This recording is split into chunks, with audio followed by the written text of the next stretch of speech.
Осы үйдің келіні болыпты. Шайды өзіміз дайындап ішіп жатырмыз. Иә.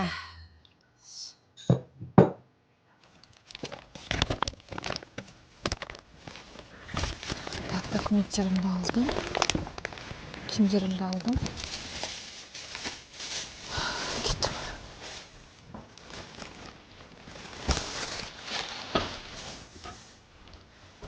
Все, кеттім.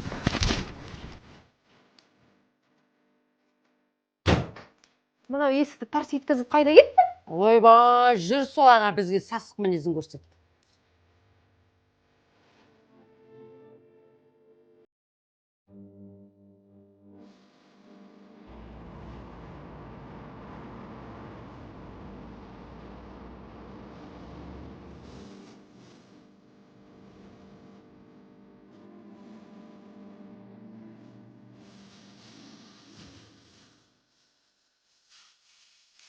Қайда барамыз?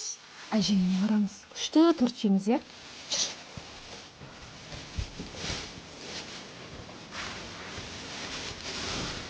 Ойбай, кешеден бері ана келін қайда жүр? Қаңғып. Келмей ма үйге? Ой, мам. Бір-екі күннен кейін келеді ғой өзі үшін. Қайда барар дейсің? Менсіз ол ешкім емес. Қызы? Қызың? Сен қалай келдің? Ақшаны қайдан алдың? Мама, ана папа маған алтын цепочка берген еді ғой. Соны ломбардқа салдым.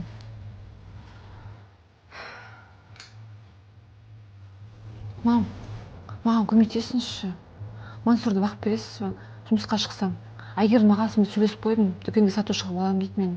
Жарайды, қызым. Жарайды. Мама, торт қайда? Қызым, сол. Қазір алып беремін саған. Ала салматсыз ба? Торт заказ берейін деп едім. Қанша тұрады? 6,5. Тездетіп жұмысқа шықпасам болмайды. Ал ертеңгі күні Самал бірден дүкенші болып жұмысқа кірді.